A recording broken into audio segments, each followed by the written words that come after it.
Naisip mo na ba kung ano ang nakatago sa mga abandonadong lugar, mga nakalimutang istruktura? Mga puwang kung saan kahit ang pinakamatapang na tao ay hindi nangahas na tumuntong. Ang pangalan ko ay Ethan Caldwell. 43 taong gulang.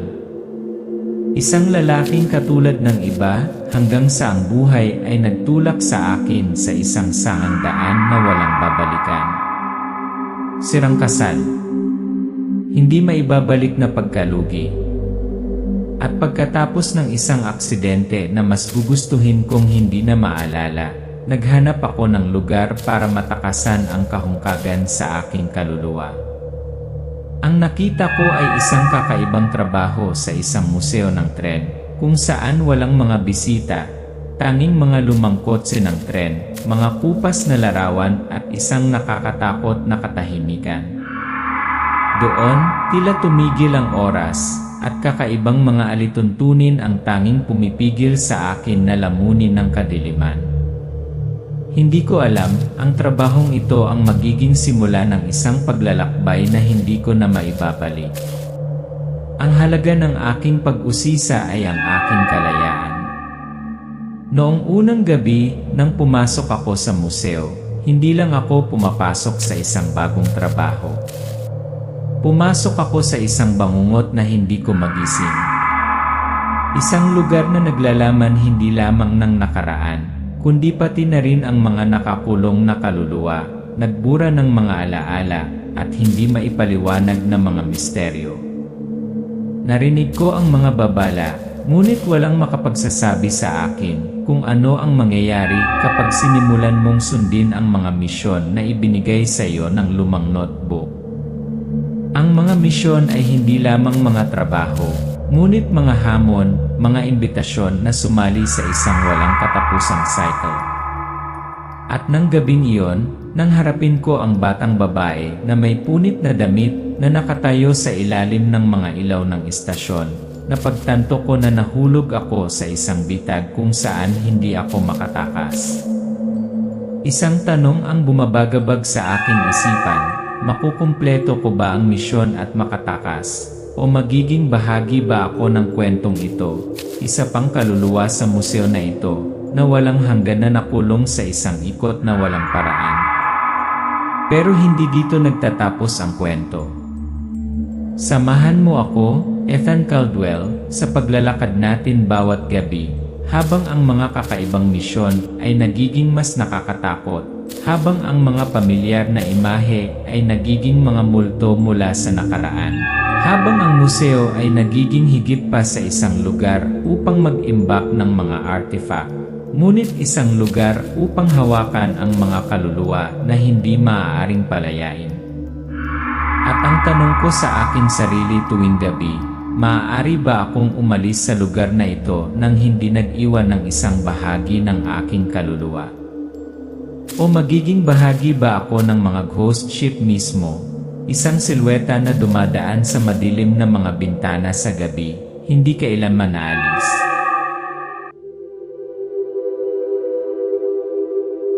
Isang madilim na gabi, ang ulan ay umuulan, ang kalangitan ay natatakpan ng madilim na ulap. Isang lumang truck ang dahan-dahang gumulong sa desyerto na kalsada, papasok sa isang bayan na walang naalala ang pangalan. Mga lumang bahay, malumot na pader. Ang malawak, desyerto na kalsada, walang kaluluwa sa paningin. Mula sa malayo, ang Evergrove ay nagmistulang isang nayon na nakalimutan ng panahon. Evergrove, isang kakaibang lugar kung saan kahit ang mga kalsada ay gustong kalimutan. Isang bayan na walang gustong maalala, walang gustong balikan. Mga abandonadong bahay, walang tawanan, walang yapak. Lahat ay tahimik. At ako, si Ethan Caldwell, 43 taong gulang, ay isa lamang multo na nawala sa hamog na ito. Dati na sa akin ang lahat. Isang pamilya, isang trabaho, isang mapayapang buhay. Ngunit pagkatapos gumuho ang lahat. Isang nasirang pagsasama, Isang malayong pamilya, isang trabaho na malabong alaala lamang. Para akong estranghero sa sarili kong buhay. Hindi ko alam kung ano ang hinahanap ko. Isa lang ang alam ko. Hindi ako maaaring manatili sa mga pamilyar na lugar. Kailangan ko ng bagong lugar. Isang lugar kung saan walang nakakaalam kung sino ako. Tinanggap ko ang trabahong ito hindi dahil kailangan ko ng pera. Wala akong kailangan. Kailangan ko lang ng lugar para maibsan ang aking kalungkutan. Isang simpleng trabaho, walang nagmamalasakit, para lang mabuhay ako araw-araw, nang hindi ko kailangang harapin ang nawala sa akin. At ang museo ng Riles na ito, kasama ang lahat ng katahimikan at kadiliman, ang pinili ko. Train cars, faded photos, old objects that no one touched. Dito huminto ang oras. Pero para sa akin, dito lang ako makakahanap ng makakapitan. Baka tumatakas lang ako or maybe I've started to blend into these memories, unable to step outside. Nagsimula akong magtrabaho dito noong gabi. Yung mga gawain sa lumang notebook na binigay sa akin ng direktor. Hindi naman sila komplikado, simpleng bagay lang. Pero may mga gawain na kakaiba sa akin. Parang may nagmamasid sa akin, naghihintay na may gawin akong mali. Pero sinundan ko pa rin sila. Siguro dahil lang sa wala akong mawawala. It's a strange job. Simple. But it makes me feel like something is wrong. Like this place is more than just a museum. It's like a place that holds memories, souls that can't rest, and maybe I'm becoming part of it. Ang museo ay nahulog sa kadiliman. Ang ilaw mula sa oil lamp ay dahan-dahang kumupas, nag-iwan lamang ng nakakatakot na katahimikan na parang may hinihintay ang lahat. Pero hindi ko mapigilan. May humila sa akin dito. At hindi ko alam kung makakalabas ako. Siguro tama ang ginagawa ko. O isa lang ba itong bitag na hindi ko maaalis?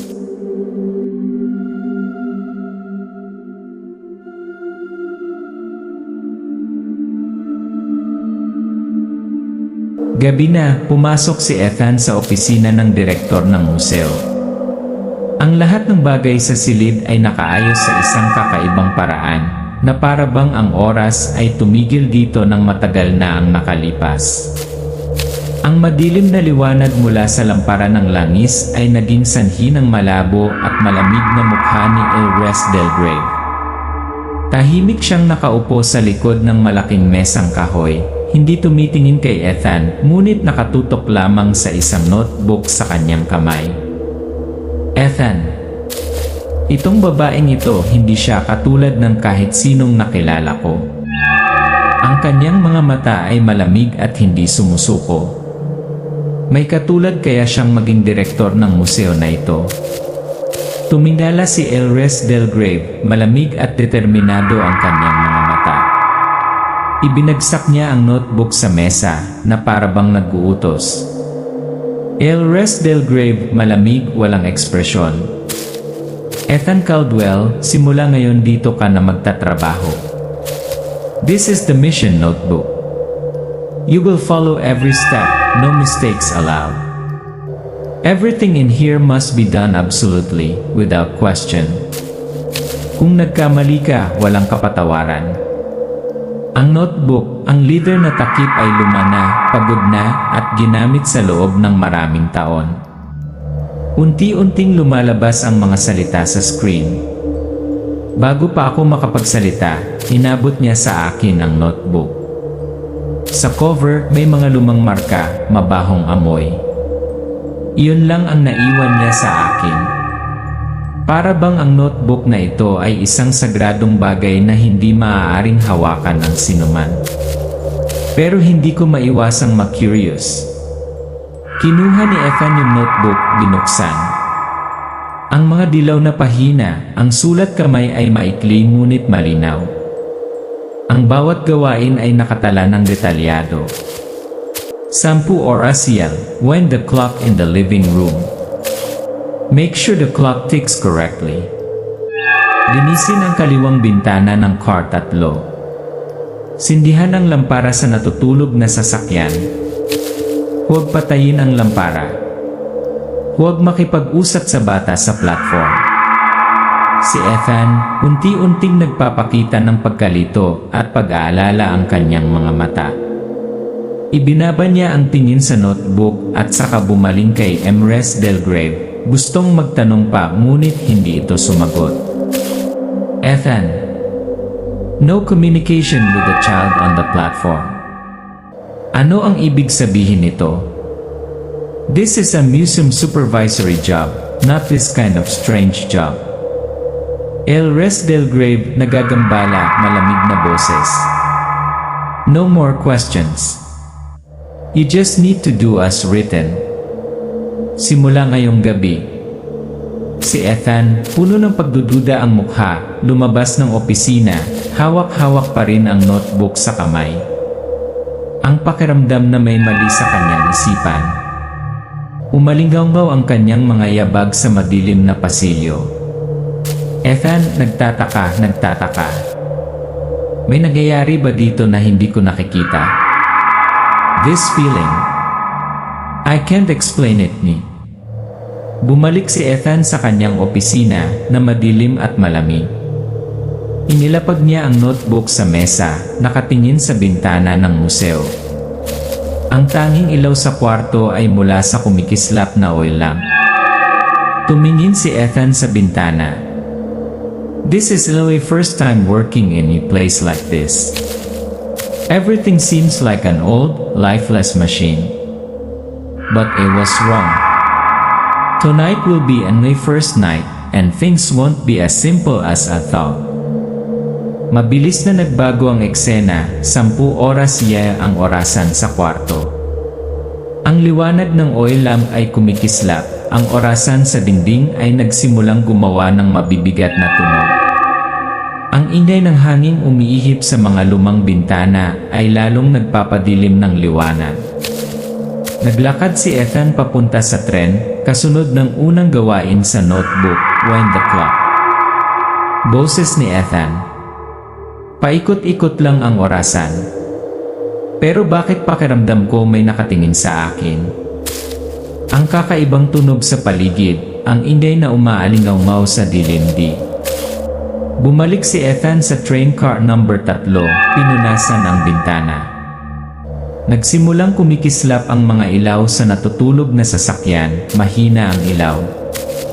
Isang malamig na pakiramdam ang bumalot sa kalawakan. Ethan, pakiramdam may mali. Hindi stable ang ilaw ng oil lamp, tuloy-tuloy lang. At sa dilim, parang may nagmamasid sa akin. Pinilit kong huwag nang isipin, pero itong pakiramdam na ito patuloy na tumataas.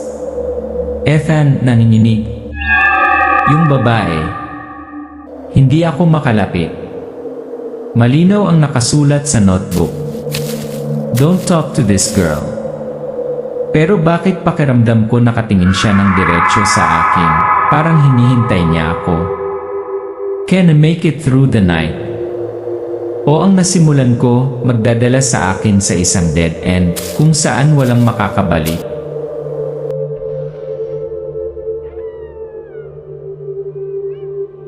Isang madilim na gabi, tumayo si Ethan sa entablado. Mahinang kumikinang ang madilim na ilaw ng oil lamp. Ang mga kotse ng tren ay nakatayo pa rin sa kadiliman, walang tunog. Umalinggaw-ngaw ang mga yabag ni Ethan sa tahimik na lugar. Lumapit siya sa plataporma, puno ng pagkabalisa ang kanyang puso. Gabi na naman.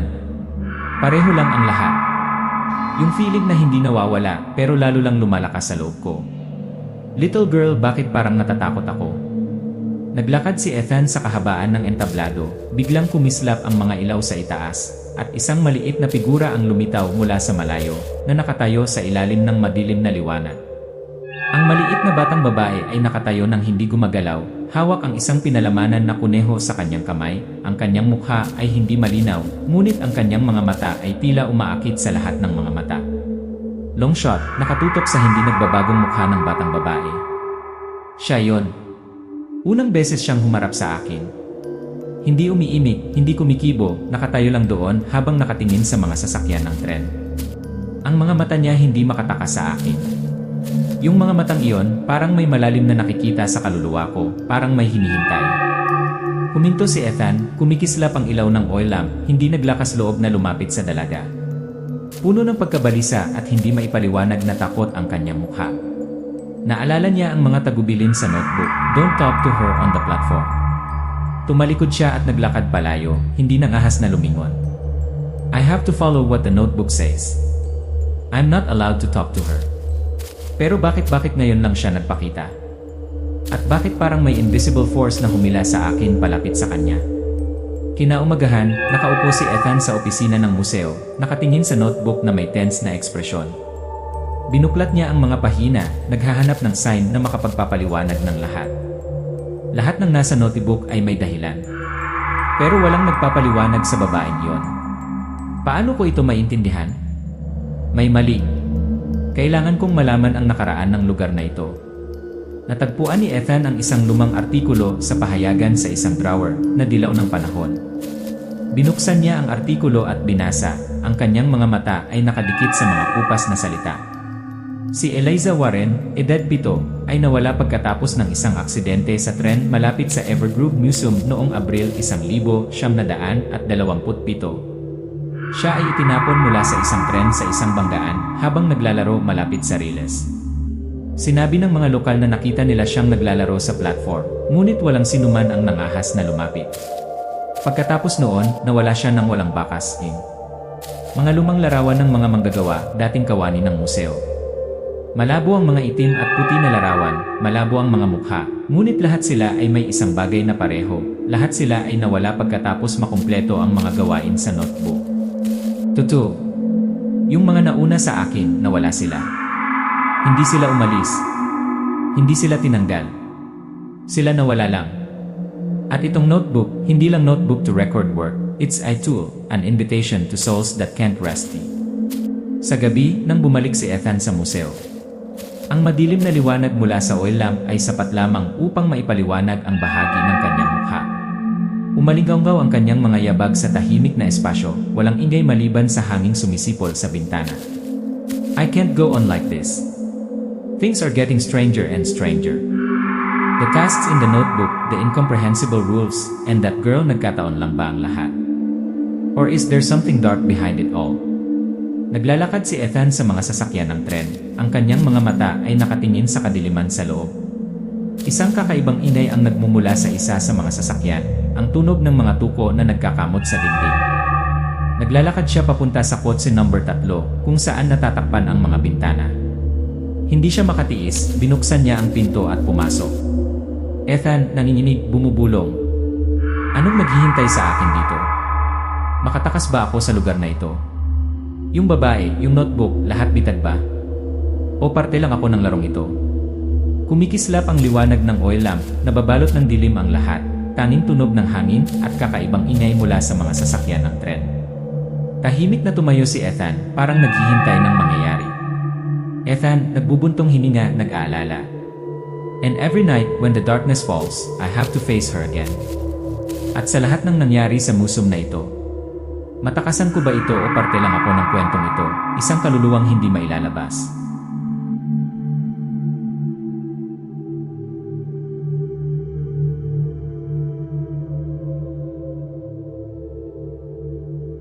Gabi na sa madilim na pag-aaral ni Ethan.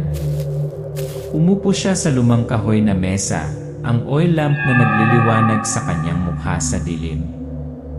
Nakapatong sa kanyang harapan ang kwaderno, ang madilim na liwanag na lalong nagpalabo sa mga pahina, parang isang bagay sa nakaraan na kinalimutan niya.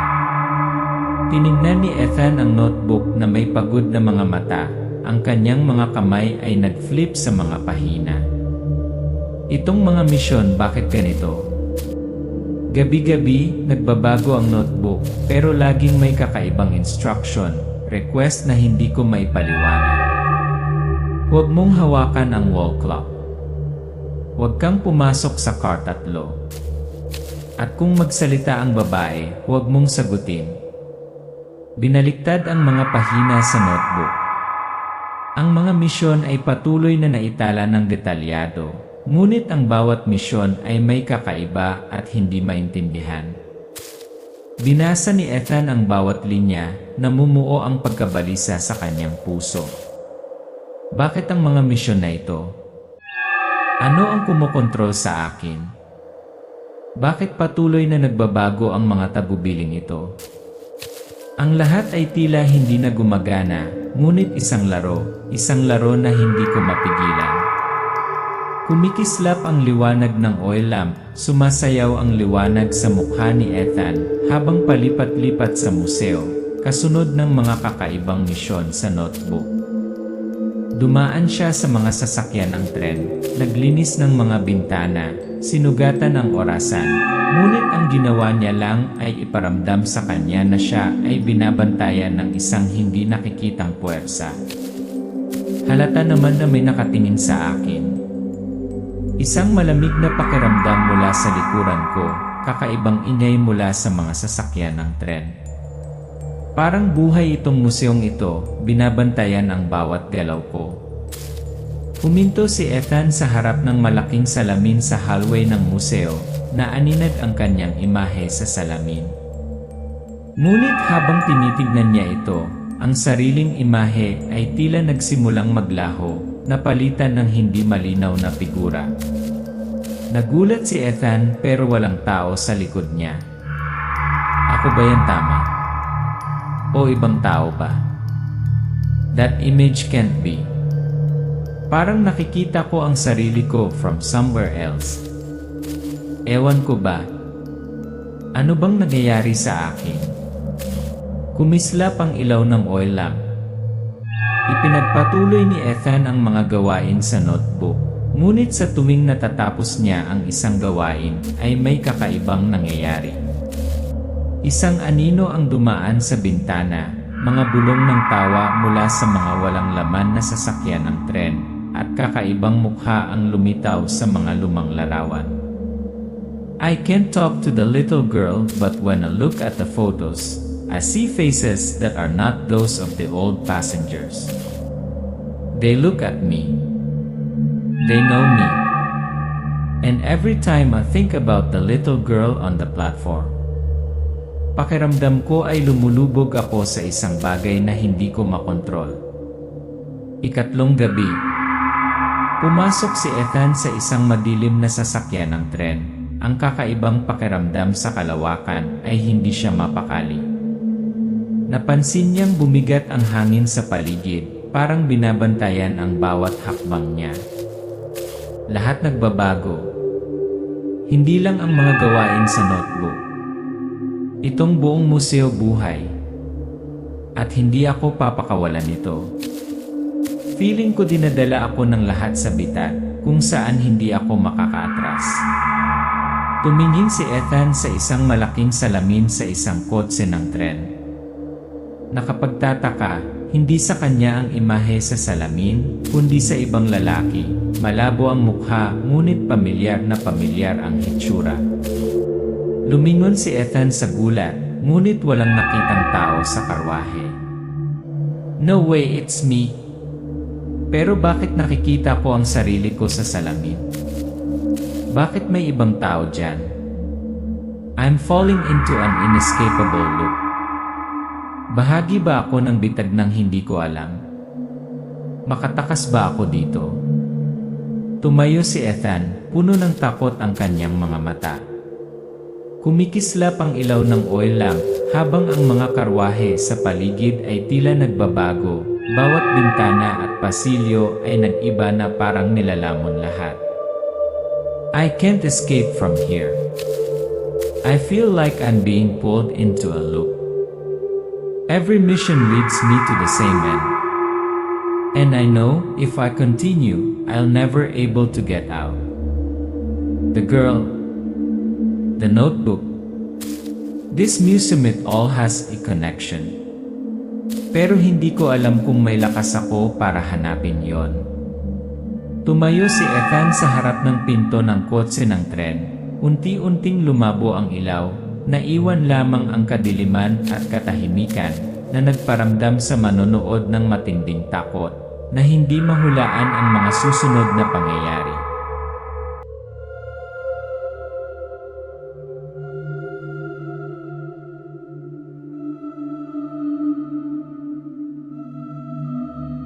Si Ethan ay nakatayo sa isang madilim na silid ng museo. Ang mga dingding ay puno ng mga lumang larawan. Ang liwanag ng lampara ng langis ay kumikislap ng mahina. Napuno ng mabigat na pakiramdam ang kalawakan, na para bang may hindi nakikitang nakapaligid sa kanya. Ang notebook ay nakalatag sa mesa, bukas na may kakaibang mga paghahanap na unti-unting nagbabago. Hindi lang ako. Ang mga taong nauna sa akin nandito rin sila. Ano ang nangyayari sa akin? Bakit bawat quest, bawat hakbang ay dinadala ako sa isang loop na walang paraan? Bakit umiiral ang museo na ito? Ano ang tunay na layunin nito? Mabilis na binuklat ni Ethan ang mga huling pahina ng notebook. Lumitaw ang isang bagong linya na nagbibigay diin sa pagkakaroon ng mga hindi napalayang kaluluwa. Napagtanto niya na ang mga misyon ay hindi ordinaryong trabaho, ngunit mga pagsubok na pinagdaanan ng mga nauna sa kanya. Mga kaluluwang hindi napalaya, talagang nakatagpo ba sila ng kaligtasan? O ipinagpatuloy lang nila ang pag-ikot na ito magpakailanman nang walang katapusan, tulad ng ginagawa ko?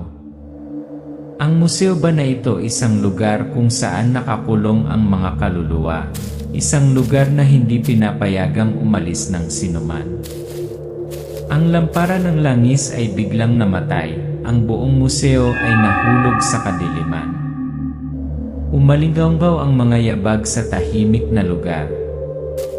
Nakatayo doon si Ethan, hindi alam ang susunod na gagawin. Nagkamali akong pumunta dito. Pero huli na ang lahat. Hindi ko na maibabalik. Lahat ng alam ko noon, ang mga lumang alaala, ay bahagi na ng nakaraan na hindi na maibabalik. Ito ang aking realidad. Isang eternal loop. Naglakad si Ethan sa madilim na mga pasilyo, halos makasakal ang katahimikan. Sa bawat hakbang niya, kitang-kita niya na may nakatingin sa kanya, sinusundan ang bawat kilos niya. Mula sa malayo, may nakita siyang malabong figura na tahimik na nakatayo sa harapan niya. Is it me? This is me, right? That shadow, it's the image of me in the past. Pero bakit? Bakit nakikita ko ang sarili ko sa ibang anyo? Paano ako nandito at hindi makakaalis? Ang imahe ni Ethan mismo sa nakaraan ay nakatayo sa harap niya. Ang malabong figura ay nagsimulang maglaho, ngunit isang pabulong na boses ang umalingaw-ngaw, tulad ng isang paghingi ng tulong mula sa kanyang sariling kaluluwa. Hindi tayo makakaalis. Nakulong tayong mga kaluluwa. At kung hindi mo sinunod ang mga misyon, ikaw ang susunod. Umangat ang ulo ni Ethan, namatay ang ilaw mula sa oil lamp, naiwan na lamang ang mahinang ilaw mula sa mga lamp. Ang buong museo ay tila nabuhay. Ang mga sasakyan ng tren ay nagsimulang gumalaw. Ang ilaw mula sa mga bintana ay nagniningning na parang nag-imbita sa kanya. No. I can't give up. I can't stay here forever. If there's a train, I'll get on it. Let's see kung saan ako dadalhin ito. Is it liberation or just an endless cycle that can't escape? Sumakay si Ethan sa isang ghost train, isang lumang tren na may madilim na kulay, ngunit nagbigay ito ng malamig na aura. Pinalibutan ng kadiliman ang museo, at nagsimulang gumalaw ang tren, umalis sa plataporma. Ito na ang huling pagpipilian ko. Baka dalhin ako ng tren na ito sa lugar na hindi ko mahuhulaan. Pero wala na akong mawawala. Kung kailangan kong harapin ang kapalarang ito, hindi ko ito papansinin. Ang tren ay nagsimulang gumulong sa mga madilim na lugar ng museo. Ang mga dingding ay malabo, walang tigil. Si Ethan ay nakaupo sa tren, hindi alam kung saan ang kanyang destinasyon. Ang tunog ng mga gulong na gumugulong sa mga riles ay parang isang tanda. Is this liberation, or just continuing this cycle without knowing it? If I continue this journey, will I find peace? O babalik ba ako sa museum to continue my cycle forever?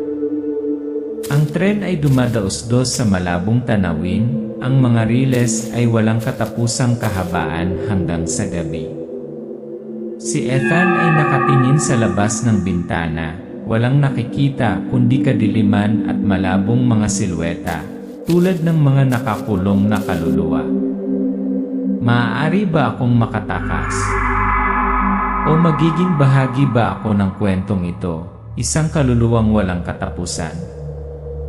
Ang tren ay patuloy na lumilipad, ang dilim ay bumabalot, at ang manonood ay naiwan sa tanong ng kapalaran ni Ethan, matakasan ba niya ang puyo ng tubig na ito o hindi?